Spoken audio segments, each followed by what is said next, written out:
officially and Yes. say a very good evening to those who are joining from this side of the world. And welcome to all of you who have joined to this particular webinar, which is being conducted by the English Department of SRM University, AP.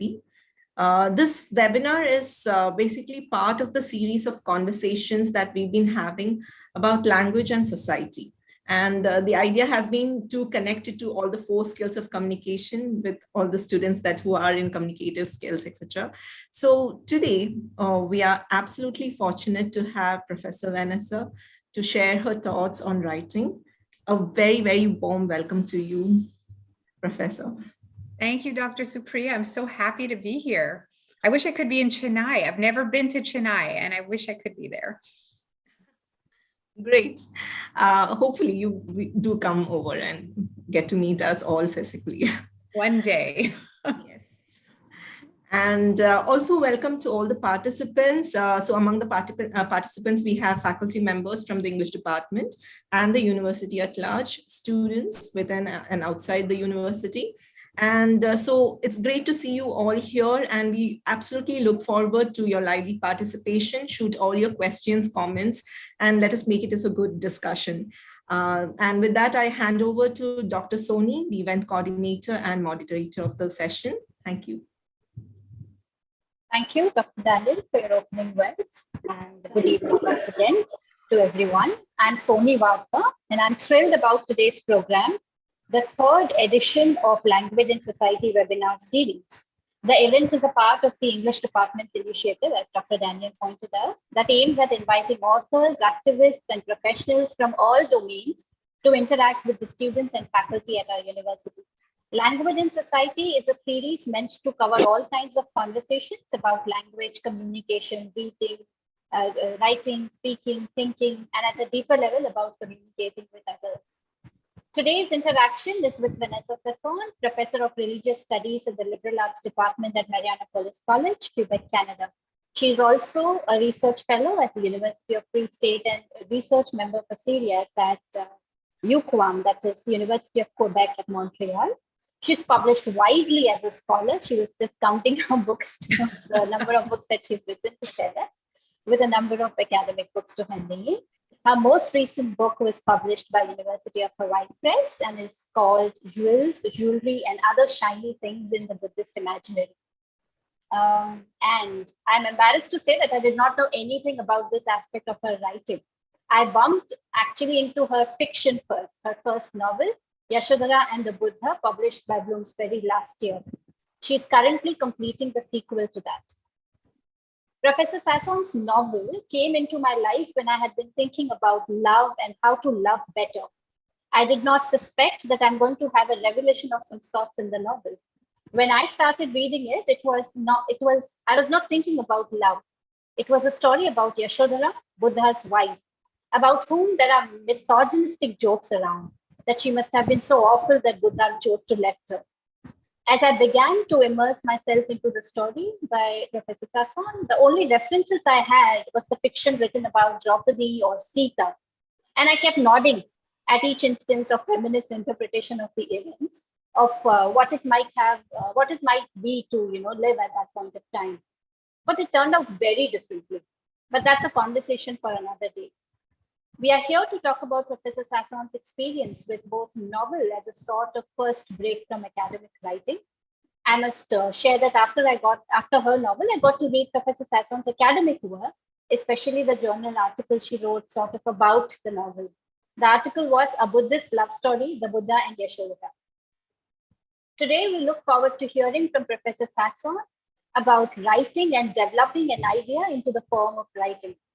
Before I invite Professor Fasson for her opening remarks, let me also introduce her to the class that's present here.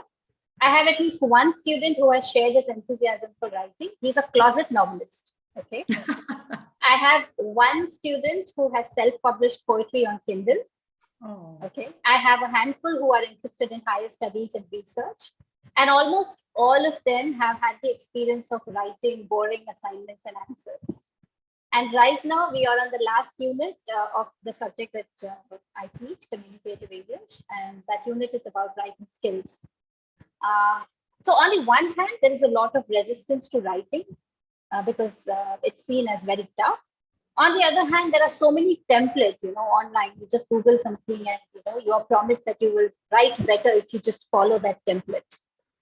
One knows that good writing is a very desirable skill, but one also just wants to be done with it ASAP. Like you just expect it to be a breeze. It is in this context that we look forward to hear from you. Look forward to hearing from you. You don't do just one kind of writing. There are at least two. Right? So with that, your opening remarks, Professor. Thank you so much. This is such a lovely opportunity for me. I wish I could see all of your faces and, sit with you and have some tea and that we could discuss in a bit more of a natural environment. But this is a great alternative when those possibilities are not there. So I'm so glad that we have an alternative, and maybe one day we'll be able to meet in person, especially Sonia. I would love to meet you in person after all these interactions. So I'm really grateful to be here. I'm really excited to hear your questions and to talk about writing. I've been teaching also for 23 years. I'm getting older. And so I have a lot of experience also talking with students about how to develop their writing. And I've had so many students over the years who've kind of showed up, knock on my door, walk in and say, how can I make my writing better? And sometimes the answer is strategic and technical. If you're missing some kind of basic grammatical elements, those are kind of easy fixes that we can do.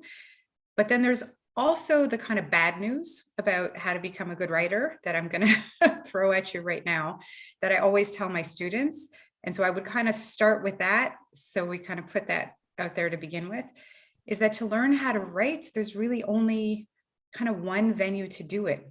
And you hear it from every writer. And so it's very cliche to repeat it. And I'm sure you've heard it from your professors as well.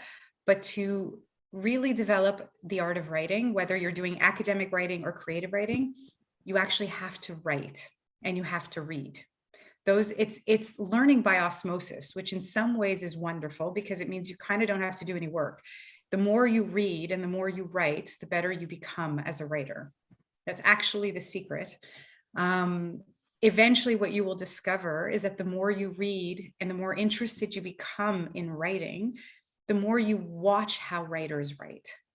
This becomes a really important part of the process, is that you start to pay attention, not just to the information you're trying to get from the book or the article or whatever it is that you're doing, but that you read with attention to how the sentences are. You notice a turn of phrase that you think, oh, that was kind of a neat thing, or I hadn't thought of putting the words that way, or an interesting metaphor. And so the more you pay attention to your writing, the better you become. But it's nothing more than that. It's paying attention to something you're interested in, and your writing develops naturally. But because it's an art, it takes a lifetime. So I also always tell my students, I hope one day to write a beautiful book, right? So every time I write something, I'm happy from where I am compared to where I was a few years before. But I don't know that I'm a beautiful writer. I would hope that one day near the end of my life, I really turn a phrase in a beautiful, elegant way, right? It's a moving target. It's a constant quest to become better at an art. So there's skills that you can learn and that you can practice and that we can teach you so that your grammar develops, so that you sense how structures work and all of that. And those are things that can really be taught. But it's also important to understand that whatever kind of writing you want to do, it's a quest. It's not a clear objective. You don't hit kind of a touchdown and say, yay, I did it, right? It doesn't happen. It's this constant hopefulness. It's very optimistic and very long, that one day it will be beautiful, right? And I think that that's true for probably all the arts, is that it's not something that you achieve. It's something that you are constantly striving towards. And the only way to do it is to read and to write. And this is a challenge as we're in more and more of a technological age where we're all scrolling on our phones. I'm sure you guys are the same as my students and my son and everybody else, is that we're all on our phones all the time, which means that we are reading all the time on our phones. So probably we read more than we ever did, but we're reading quick bits. We're reading pieces, we're reading half sentences, we're reading a few words here, a few words there. We're not doing the sustained reading that is the practice of great artists. So I would say, as kind of my opening depressing remarks, and then I'll try to be more hopeful afterwards, is that to really write, you have to practice. You have to practice and read everything you can read to get a sense for all the different kinds of writings that are possible. I guess that would be my opening remarks about writing generally. I could talk about all kinds of things, but that really is what I tell my students all the time and that I think is important. And I don't know if you want me to redirect and address a particular aspect about writing, I'd be happy to do it. That serves very well as opening remarks. And in fact, I was thinking as you were speaking, reverse osmosis is such a beautiful way to put it. And when you said it takes a lifetime, I know it sounds very scary, but I also think of it as a consolation. It means that I'm not that bad, that it takes time and it's normal. I think that's true. I think it's something you have to take the time to do. It's not a rushed, it's an art. And I think that's true for academic writing as well. I think it's an art to learn. And if we give ourselves the space and time to learn it, we don't have to hit any benchmark. We're always learning it, right? It's not something, you can't rush it. You can't speed your way to beautiful writing. You just have to take your time. And that's true of all the arts. So we're in a very rushed world right now. We're all trying to be overly productive and do a lot and accomplish a lot, and everybody's moving really fast. And it doesn't really coalesce well with beautiful writing. So that's also you can do all kinds of writing, and there's all kinds of speedy writing that people do. It doesn't have to be beautiful, and you can accomplish a lot that way. But if you want to explore the question of beautiful writing or good writing, then I do think it takes time.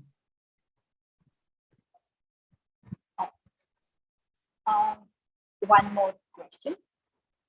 Let me open with a question that I am very curious about. I have come to believe that writing is, well, writing, it needs to make only sense and do justice to what it sets out to do. But it's very common for scholars to be chastised and said, look, this is academic writing. You cannot come to the main point at the end. As if to say that creative writing can be lumped into the bracket of fiction that resolves everything at the end.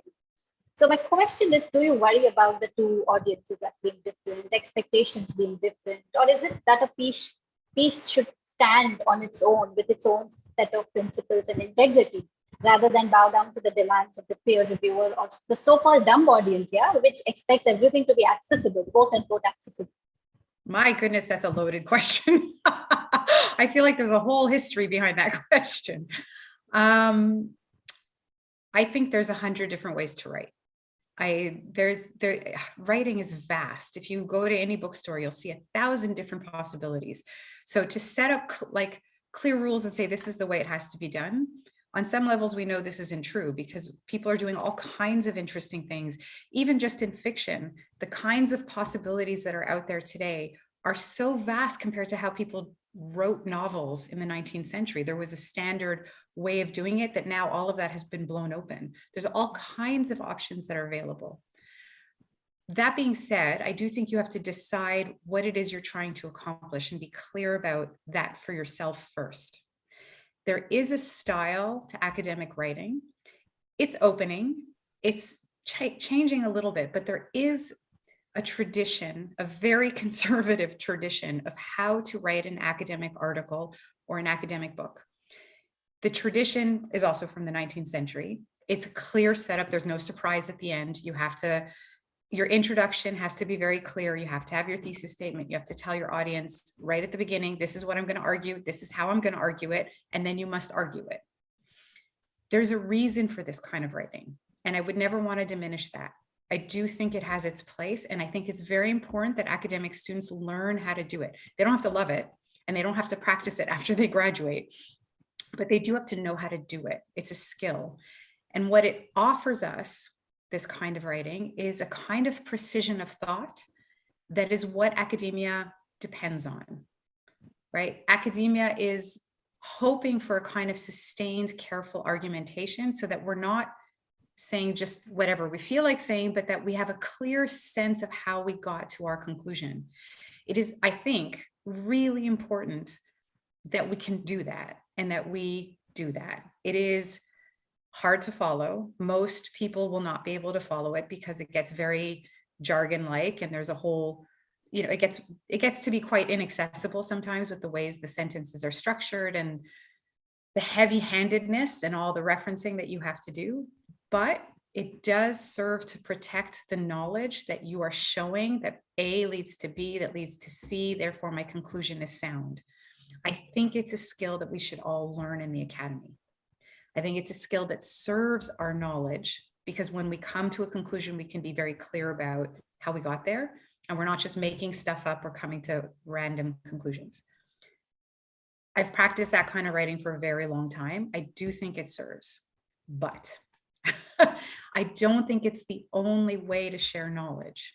I think it is a very inaccessible way of sharing knowledge. So I think we need to do it. I think we also need to do all kinds of other writings. And I think scholars need to be able to do something more than just that academic style, because for most people, it's very intimidating to read that kind of writing, right? And so I think we have to figure out multiple ways of communicating our knowledge. We do need that kind of very high and mighty academic style, but I think we need more than that. And we need more voices at the table, exploring ideas, sharing ideas, and communicating those ideas. It can't just be that that's the only way to write. I think that does a disservice to knowledge and to communities. I'll tell you, I was debating whether I should say this. I'm going to say it. Hopefully this works out. It's a little political, so I don't know where the students in this meeting stand, but I could tell you that as a Canadian, when Donald Trump was elected, if you can remember this, for many Canadians, except for a small fringe of conservatives, this was terrifying. And this was a really difficult moment in North American history. Sorry to be super political, but you'll see that there's a connection to it. I was at a conference. There's this big academic conference that happens once a year. It's in a different American city every year. I can't remember what city we were in, but I was there. It's like 10,000 scholars. So it's huge, right? It's a monster conference.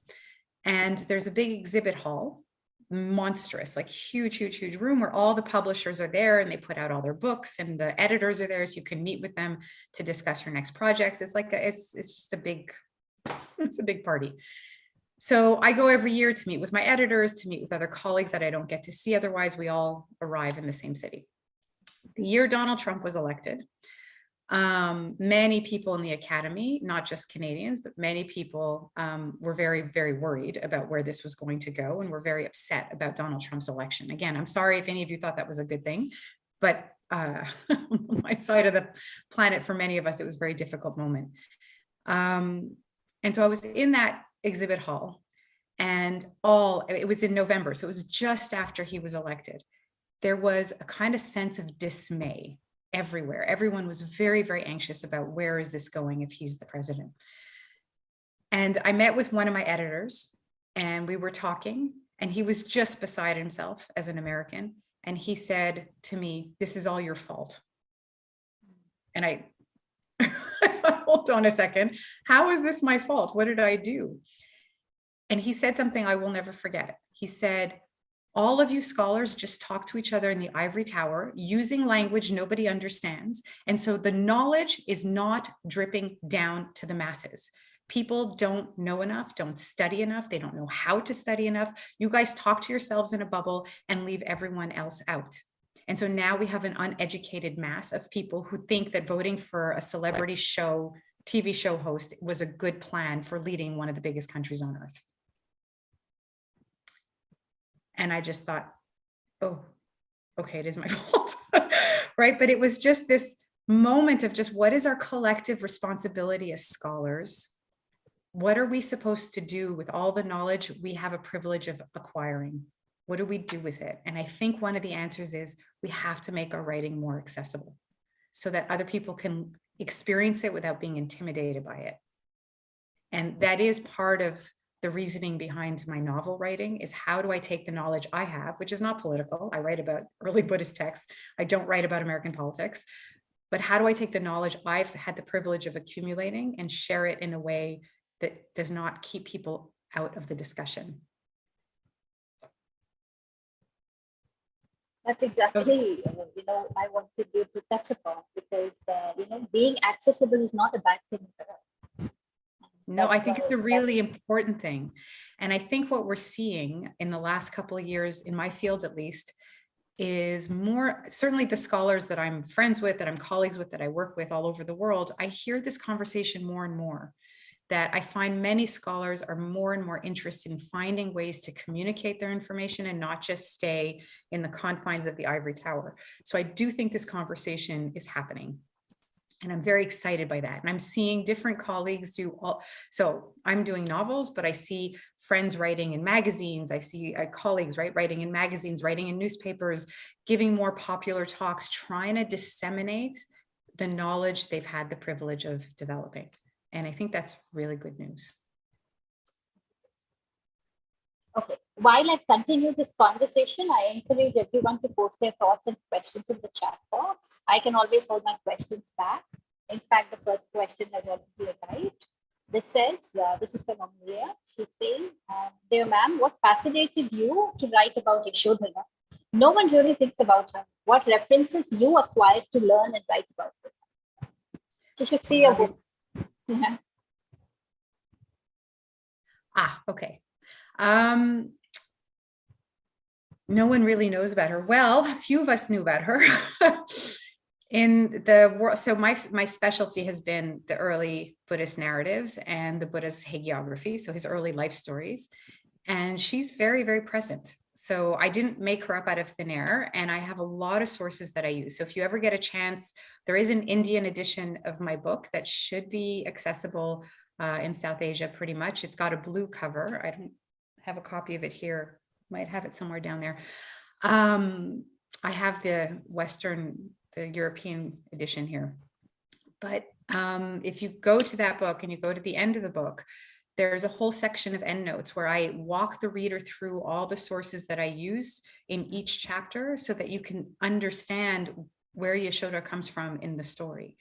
And the thing is that we have so much information about Yashodhara.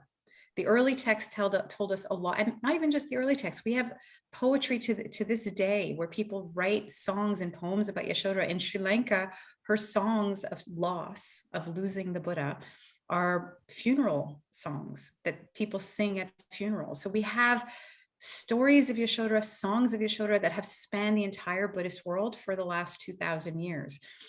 My privilege as a scholar is that I can have access to that and know how to read some of this material, that I can engage with it and think about it. And what I see is a beautiful tradition about a woman who was left behind and the sadness of that experience, right? Which is why I read the story as a love story, because if she was happy that he left, there's no love story. She's like, okay, bye, off you go. If she was a terrible wife, this was a terrible relationship, there'd be no stories of loss. But the tradition is filled with these stories of her heartbreak when he left and that she didn't want him to go, and waking up the next morning to discover that her husband is gone. So I use many, many stories from the tradition, and I didn't have to make up almost any of it. It was all there in the literature. I had been writing about the Buddha's life story for almost 2 decades. And then when I was ready to think about my next book, I kind of sat back and thought, what will I write about next? And right away I knew I had to write about her. And one of the things that I actually don't quite understand is why she isn't more popularly known, because she's all over the tradition and because the story's so beautiful. And why doesn't Buddhism get a love story? I think it's very romantic and very sad, and good romantic stories are usually quite sad, right? You think of Romeo and Juliet and the Shakespearean tragedy. It's devastating, and that's what makes it a great story. Amulya, remind me, I'll show you the copy of the book. Okay, there is Harsh. Harsh is asking, hello ma'am, it's in the chat if you want to see it for yourself. Can you tell us about the pre-writing mental state? Because before writing, there is a whole mess in mind. And many times I personally feel that maybe writing is not going to help me clear this mess of thoughts, because it's very difficult to bring one thought out of a million thoughts and focus on one thing at a time. overall, sometimes I feel I should just stop thinking about the mess that is going on in my head, because if I will start to write about it, maybe I'll go deeper into that mess. Wow, that's a big question. Look, it really is difficult to write. There's no question. It's difficult to write academically. It's difficult to write creatively. It's difficult to collect all your thoughts and kind of give them some order, which is why it takes a lot of practice. So I would say that if this is something that you want to do and you feel a bit overwhelmed by it, I would first tell you, keep going, right? Being overwhelmed by it, everyone's overwhelmed by it. It's, I forget which writer said this, but there's one writer that I read who said that writing was both heaven and hell at the same time, because it's such a pleasure when you do it. And when it comes together, you feel so excited, and it's hell to get to that point, right? Where you struggle with all the things that you write about, right? That it's, can I do it? The self-doubt is tremendous. I'm a bad writer. I can't organize it. The thing is going in all directions. Nobody's going to like it. The amount of self-doubt and sense of being overwhelmed about writing is really quite profound, and I think is often underestimated. So I think if you feel all those things, in some ways you already have a tremendous amount of self-awareness about a process. A lot of people think, oh, just sit down and write, no problem. Those are not writers. Nobody who's ever written knows that that's how it works. So in one sense, I would encourage you and say, if you're feeling all those things, it's quite natural. And I would tell you to keep going. There's no one answer of how to do it. Some people are very methodical and they plan a structure out, and they have all their ideas set up, and they have their whole, the outline set up, all their characters developed, everything is ready, and then they place everything in the right place. That's one way of writing. Other people are more instinctive. So I do my research for a year, 2 years, whatever it is that I'm going to do. I think about my book for a long time before I even write a thing. I just think and think and think. And I read all the time. I'll take little notes in my book. I have pencils with all my books. I'm terrible about that, but I put little notes all over my books of like ideas that I want to remember. Then I can't remember where I put them. But I know that it's all working in my head. And then one day I know, okay, let's begin. And then I just start to write, but it's been sitting in my head for a year or two. So I'm prepared, but I didn't outline anything. I just begin to write, and I shift as I go, and I keep rearranging and it's not the most strategic way to write, but it's how it seems to work for me. Everyone's different. So you just have to figure out a strategy that you can live with and keep working on it. And if you feel so overwhelmed with the million thoughts in all directions, maybe you need more structure. So plan something out and give yourself a small task instead of a big one. So just try to write a short story about one character. Just do that. And that can take you 6 months. It's a very slow process. It's not something you're going to achieve in a minute, but I would encourage you to keep going. Thank you. And I can understand where Harsh is coming from, because writing is not a dialogue. It's not live. There are all kinds of assumptions one brings to one's reading of a text as well. No matter how much you clarify, how clearly you write, and there are editors and peer reviewers who help you do just that, right? There is always someone who will read something else into it. And this ties up with what I wanted to ask you next. Let me take you back to what you said a few minutes earlier, that there is not, in academic writing, there's not supposed to be a surprise at the end. Right? One author whose work I reviewed was upset because I had written that there is no build-up to the conclusion of this book. And he thought I was saying something negative about this book. What do you mean there was no build-up? I was just saying that everything is, so clear in the introduction itself that you don't have to, look forward to, okay, where is this going? And for how long will I have to read? It's like, you approach the book from anywhere and you see such beautiful consistency that you get what the book is saying. It's not that, one part is saying something else, the second part is saying something else. So, yeah, I get what he's saying, but I'll stop myself here because another question has come from a student, and I think we should take that first.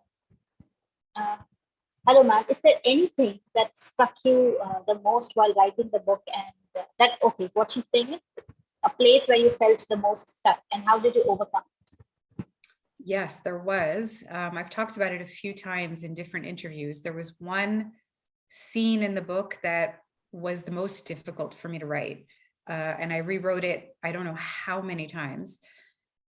So the whole book is really Yashodhara's story. And so I was imagining her. She's not a Buddha. She's a side character that most people don't know. And so I felt like I had creative space to imagine her and to play with her. What I felt very intimidated by and was very uncomfortable with was writing in the Buddha's voice, right? Because the Buddha's the Buddha. I didn't know, how do you write in the Buddha's voice? Because it's like I'm speaking through him, right? It's very intimidating. So most of the book is Yashodhara and Siddhartha when they are young and eventually get married. And it's before he becomes the Buddha. So I was comfortable with him before he becomes the Buddha, and I could place him as a character. But if you know the story, he is married to her. And then the day that she gives birth, this is the great tragedy of the story.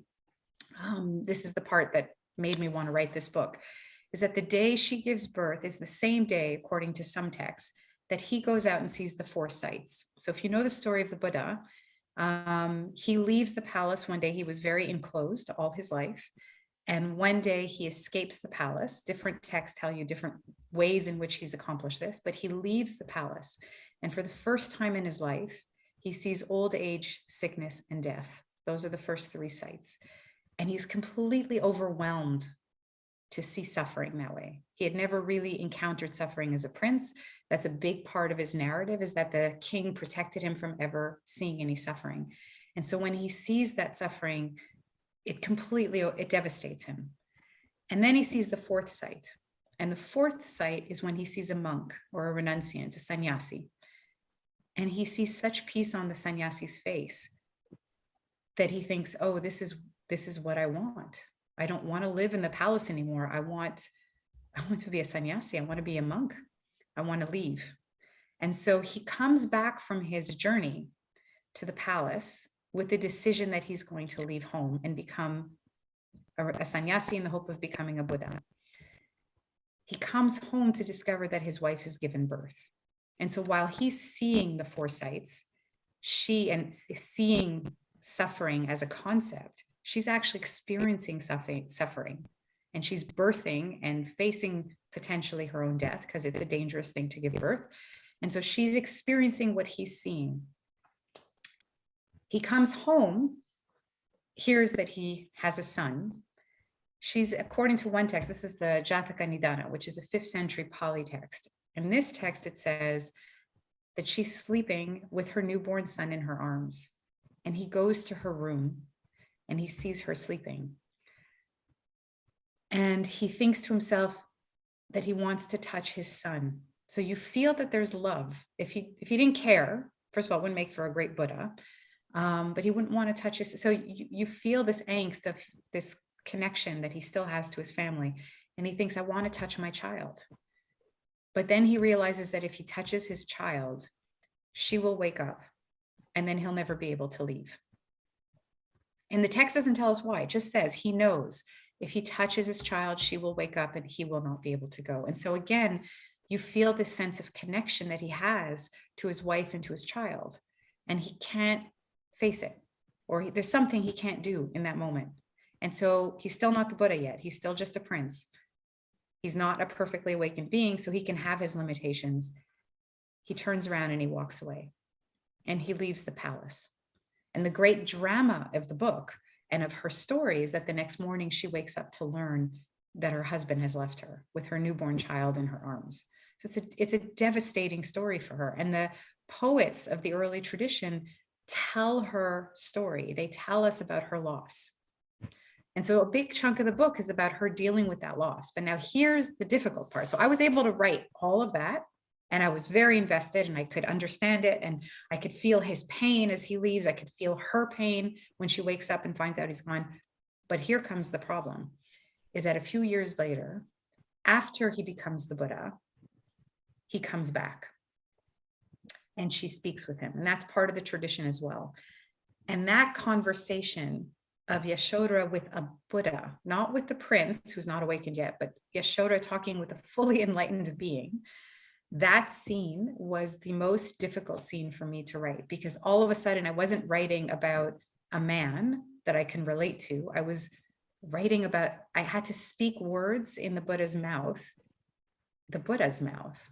And writing that scene of that conversation was the hardest scene of the book for me. I wrote it over and over and over again. I couldn't quite get the confidence and the comfort to speak his voice. So that was the toughest. I don't recommend writing stories in the Buddha's voice. It's really, really hard. I stay away from it as much as possible. That's why you choose the women. Sorry? That's why you choose the women to write about. Right, it's much easier. I can write the women, I can write unawakened beings. Writing the story of an awakened being, I just don't, it's like writing God. Like, I don't know how to do that. So I'd rather not. With that, I have a question about romantic notions of writing and academic writing. Many people say it's difficult to write, it's difficult to start writing, it's difficult to begin writing, or that there are too many distractions. You have shared that when you were working on the novel, it was actually difficult for you to stop writing. Yeah? One can imagine that happening with fiction, not with academic writing. Yeah? That's because we have been fed this romantic idea that the muse overtakes our senses and sanity, and it all comes gushing out of us. But given your clarity about your subject, please tell me that this gushing happens to you when it comes to your academic writing as well. It's very easy for me to see, because in the article that you wrote on the novel, you wrote that Yashodhara cannot be defined by her abandonment. I mean, it's such a simple, very clear statement. And the same thing comes across in your novel as well. So tell me you have romantic notions of academic writing too. That wasn't a fair question. Academic writing is very, very different, right?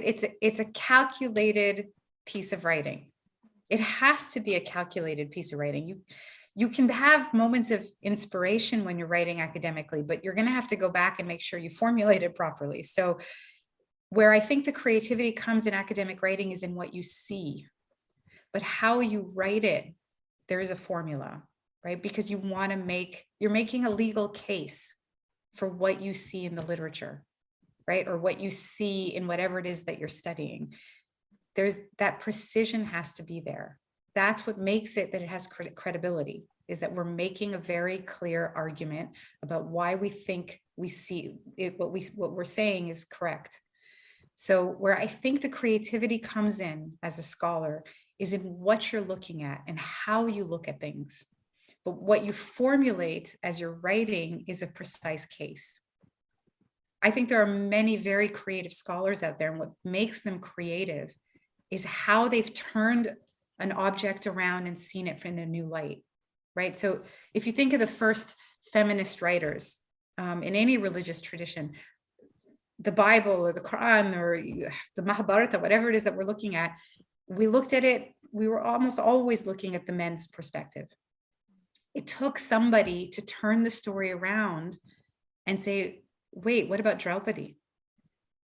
Right? And then all of a sudden you're seeing a totally new story and you're understanding it in a new way. That's the creativity that a scholar needs, is to look at the object of study in a new way and see something new. But what we write, we need to make a case for it. That's in the traditional academic context. It doesn't mean that we can also write something different, where we're more playful, we're more popular, we're more public. Right? So the muse, I wouldn't say so much in the writing as it is in what you see, right? The questions you ask about what you're looking at. There are wonderful scholars who are creative because they know how to ask new questions. But when they spell it out for us, they're going to have to take us through it step by step to tell us why their argument has some foundation. Do you see what I'm saying? So I do think there's a muse in academia. I think it's what makes the best scholars, is that they ask great questions, but they have to still spell it out. I don't think we can get away from that. Again, I don't think it's the only way, and I don't think it's the absolute verified way, but I do think it's a way that we should preserve, because it helps us ensure that we're being precise, right? We need that now more than ever.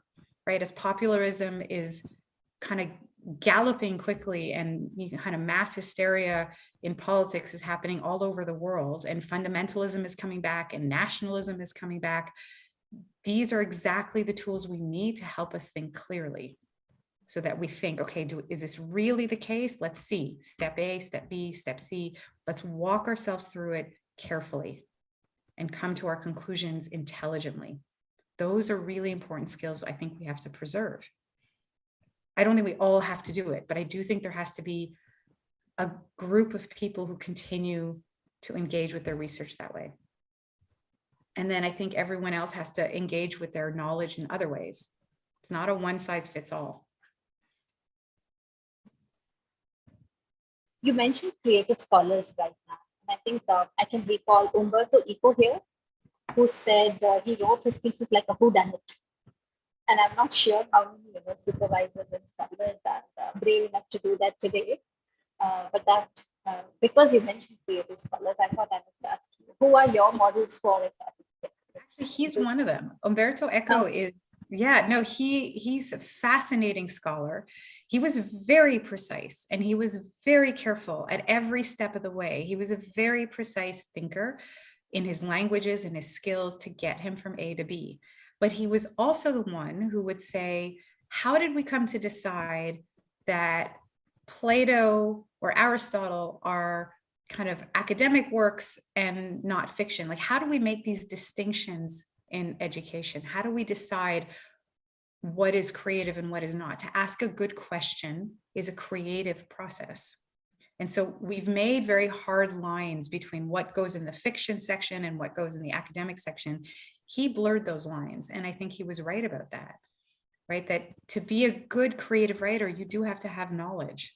You want to recreate the 19th century, you have to do your research to make sure you recreate the 19th century, right? You need to know what you're doing. So you have to have knowledge to do creative work. You have to have creativity to do good academic work. And so he was both. He wrote novels and he was a great scholar. And he's one of my muses when I doubt myself, because I think, well, if he was allowed to do it, then I'm allowed to do it. And the fact that he was a man and I'm not does not make a difference. And so onward we go. But I mean, it did getting inspired by what it happened recently, because I was saying, who are your models for creative writing? Who are your models for academic writing? They said one person who can do both. You gave to the other. He did do both. Yes, yes. I remember I was at I was invited to some university. I forget actually which one it was, years ago. And I was walking into the room to give the talk. And the person who had invited me was pointing out, this person's this and that, look, showing me who the people were in the audience. And then they showed me this one man who I think was the department chair of, I don't even remember, but the department chair of one of the programs. And they said, oh, he's really interesting. He also publishes poetry. And it was before I wrote Yashodhara, but it was such a moment of like, oh, you mean he's not vilified for also publishing, like he's allowed? And this is what made him interesting. And I thought maybe there's more room to let ourselves be ourselves than is often said out loud. And I've carried that as one of my muses also. I don't even know his name. I don't know who he was. I just know that that's how somebody pointed it out to me, and that this was something to be celebrated. So I think as you develop your skills in traditional contexts in the academy, know that this doesn't end the story of your writing. This is not the only kind of writing you have to do or are invited to do. You're learning a skill in the academic context to learn how to be precise in your thinking, which we need more than ever. But there's an invitation for you to then take those skills and do more with them. And I hope people do more with them, that we don't just do this. It is not the only option available.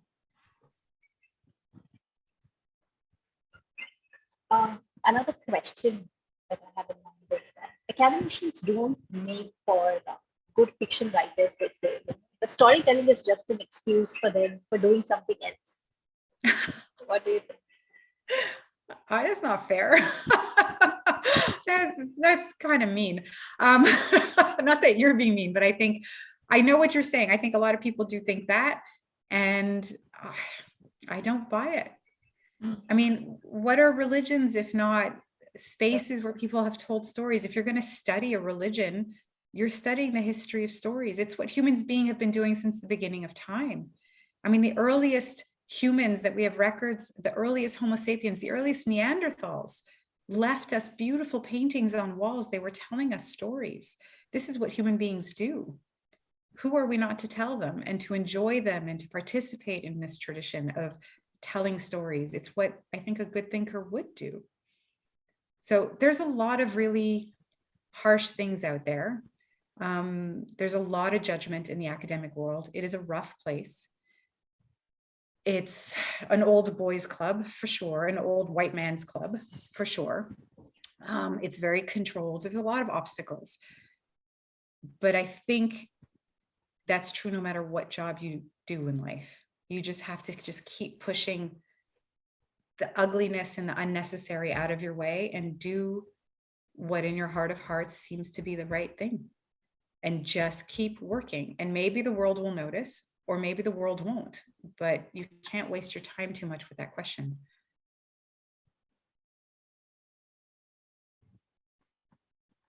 Amelia had another question. The purpose of creative writing, it's in Q&A if you want to see. The purpose of creative writing is to both convince the audience and share human experience like love, success, failure, or love. But in the process, what if we land upon cliched ideas or conclusions rather than being creative and put our real thought in the first place? How should we deal with those situations? That's a great question. And I have an answer that might surprise you. Go with it anyway. There's a reason it's cliche. If it's cliche, it means it's speaking to a basic human experience. And if it's speaking to a basic human experience, as predictable as it might be, then you're speaking to your audience, right? Somebody could tell you, oh, why would you write a love story? It's been done before. Of course it's been done before. It's been done since the beginning of time. We've been telling love stories. And I hope we will be telling love stories until the end of time. What a bizarre world where we don't have a generation that tells a love story. Or a story about, rebelling against your parents and leaving the palace, even though he wants you to become king. This is the oldest story in the world. And we're supposed to tell it. And we're supposed to tell it again. Every generation has to tell its stories. And they're the same stories we've been telling for thousands of years. The stories are not changing. It's just a new voice. So if you end up with a cliche, you're probably correct. We don't have to be new all the time. We don't have to find, there's nothing new to find anyway. There's a great line in the Bible that says there's nothing new under the sun. It's still true. There's nothing new under the sun. Whatever you write has been written before. Write it anyway.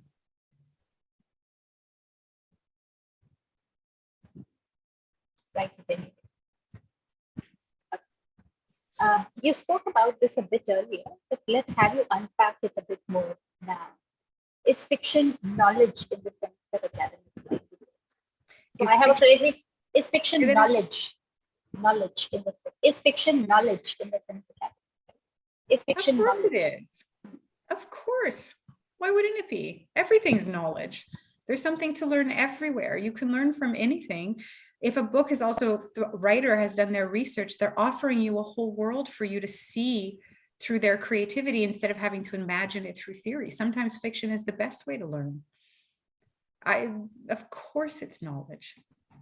Sonia, you're so funny. You're setting me up so that I can say the things that you're like, yes, thank you. I'm satisfied now. But yes, of course it is. It was more of a take on, how we have applied sciences and applied technology and things like that. So someone said creative writing is applied observations. So you better pay attention to that as well.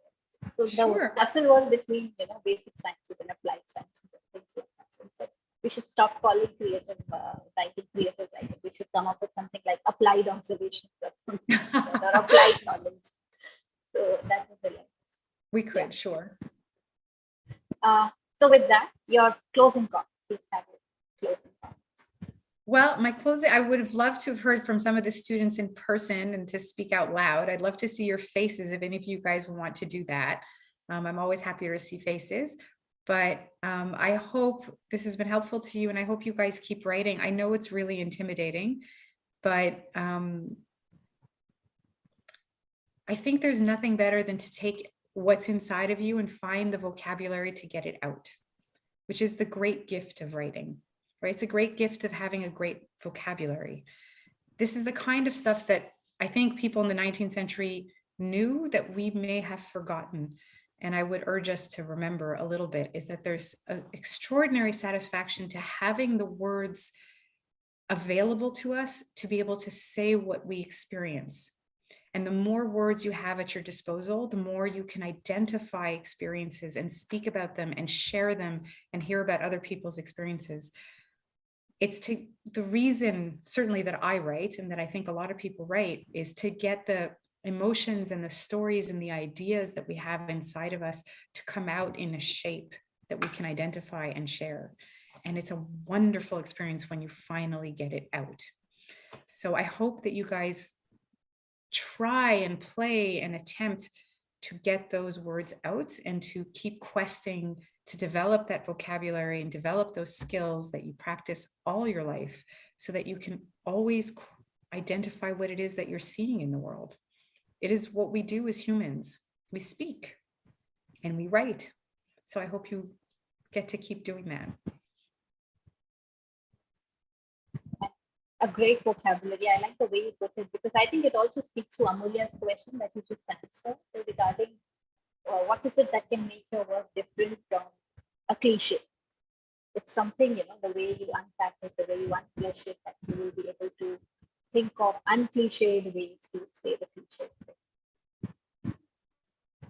Thank you very much for that. I know I rushed, I was biased here towards the students, but do any of the faculty members have questions? We have a mix with the audience, so I should just ask the one of them.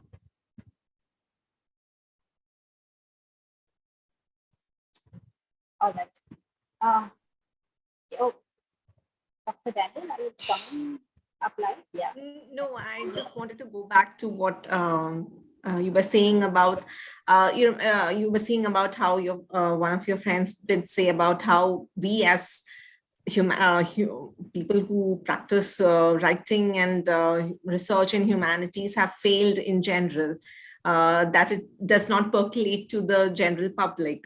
So that's something that somebody else had told me once. And when you said that, it sort of hit me back. For students, what would you suggest, those who are doing research and who have been told that you need to follow this methodology, you have to use those tools, you have to use those theories. For them, what would you suggest? How would they go about using those terms that would be easier for the rest of the world to understand?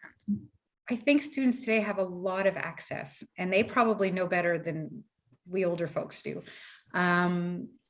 I think the students do need to practice. I'm such a fan of learning how to write in that precise way. And so I think while you're in the academy, learn how to write like an academic and do your research and present it in a clear academic formula. But at the same time, it would be wonderful, and I think it's great for students' experiences to learn how to be public about their knowledge, is there are blogs, there are websites, there are online newspapers. I mean, there's so many spaces now that are free, that are easy, that are accessible, where you can just practice getting your ideas out in a more popular way. And given that 90% of this stuff doesn't get read, you can literally do it. And if it doesn't go well, try again until you get to a higher level with a site that has more circulation, and then do it again. And so there's a lot of opportunity for students, I think, to learn and practice taking their research and transforming it into something that can circulate more easily. And I would really recommend you do it, because one of the things that's hard, I think, for everybody is to let yourself be public. Right? Because we're so worried about being criticized. We're so worried about being made fun of or diminished or laughed at. And so you actually have to practice being public in the world so that you get used to getting the responses that you get. And I don't blame people for being nervous about being public. You do have to think about what you write in a different way, and you have to be prepared and try to foresee what kind of feedback you're going to get and be prepared to receive it. It's hard to be public. Right? Being vilified is a terrible thing, but I do think you have to practice it, and most people are not going to be vilified. So most times nobody's going to even read your stuff until you get a bit more popular. it's a good thing to learn to do, right? To let yourself be public and accept the little hits that you get along the way so that you can find your voice. Because if we're all afraid to be out there, we're all afraid that somebody's going to criticize us, then no one's going to say anything when it really matters. So I think you have research, you're doing stuff, practice getting it out there, whether it's chemistry or engineering or whatever it is.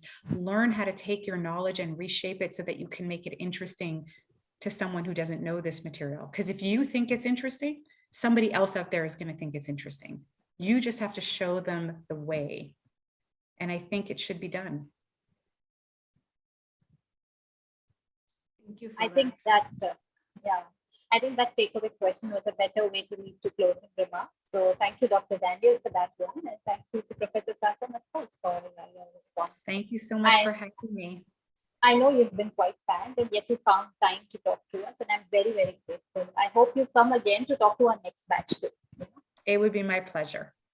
With that, I invite Dr. Rajni to deliver the vote of thanks. Let's also have ourselves clicked in the meantime with what we can manage. Dr. Rajni? Can you hear me? Yes. Thank you so much, Soni, for creating the dialogue. And I would like to thank the department for organizing this talk. And thank you so much, Vanessa, for the amazing conversation and for talking about the struggle and process of writing, for showing us the amount of research and reading that goes into it. I could relate the best when you mentioned that, writing is about finding a way of what works best for you and how it's a constant a quest and hope for a precise, beautiful phrase. Most students, I think, who struggle with academic writing would take home her thoughts on how important it is to ask the right question, formulate the argument, and making a case for it in writing that people can understand. And most importantly, not to be afraid of the cliche. I think with that, I would like to thank you again for the amazing thoughts that you had shared with us today. And thank you so much, Soni, for creating the dialogue for us. Thank you to Dr. Rajni, and thank you for being here. Thank you to the entire ITPM team as well, Arundhati, Vasu, Satya, Purnima, and the entire website team. Wonderful to have the support as well. And yes, we will keep doing this again. Thank you once again to everyone. Let's end the meeting here and resume. Thank you so much. Good night. Good night. Thank you.